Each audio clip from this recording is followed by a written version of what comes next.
you've gotten done, or you still haven't, the shakes or anything. Because it's beautiful in the UP. But my name's Steele. This is my wife, Phyllis. And my wife, Phyllis, and I just this past week had our 30th anniversary, I'm happy to say. And the early returns for the next 30 is good. I've got 3 good days. I'm still married.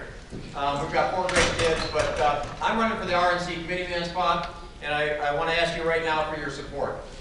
First District, our family's paid taxes up in the First District for over 40 years, actually, up in the Grand Traverse Bay area. So I've spent a lot of time up there in the First District.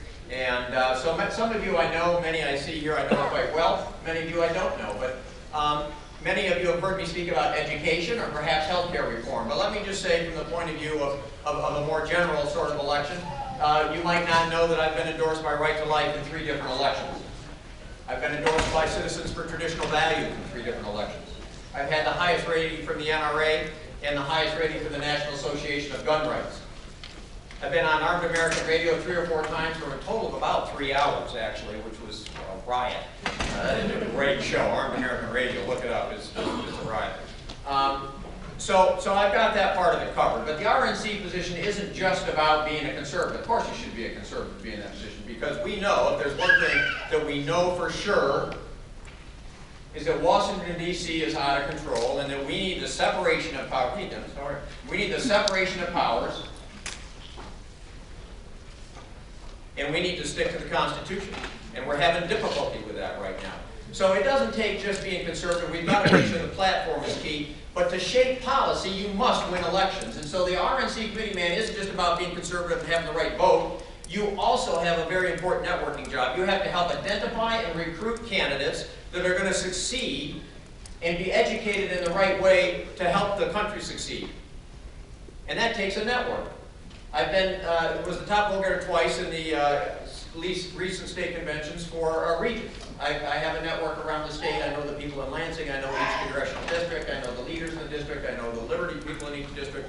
I know the Tea Partiers in each district.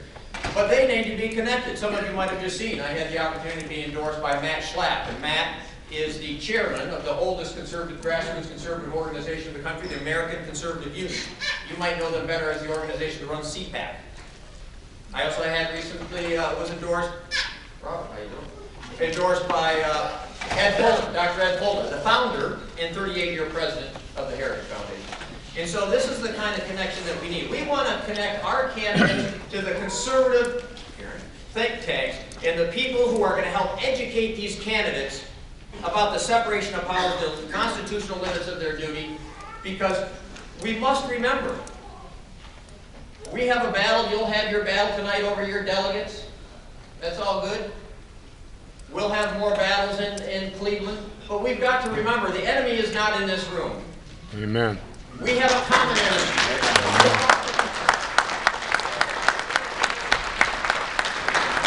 We have a common enemy, and the common enemy are the leftist progressives who want you to be under their control in every aspect of your life. They want to control your job. They want to control what kind of house you live in. They want to control whether you can have a gun. They want to control whether you can hunt. They want to control whether you can drive. They want smart cars so they know how many miles you're going. They want to be able to control your car and turn it off. We need to stop the leftist liberal progressives. And it's going to take coming together after the election. And to help shape policy, we must help candidates win. So I ask for your support tomorrow for RNC, because it's not just about being a conservative. It's about helping candidates succeed, raise money, and connecting them to the people who are going to help them succeed and protect your future and your kids' future. I've said before a couple times tonight, many in this room are old enough. We're going to run the race and we're going to kind of survive. But I'll tell you what, if you're younger than 30, right now, your future looks like a future of financial servitude to a federal behemoth who could care less about you. And that needs to stop immediately. Amen.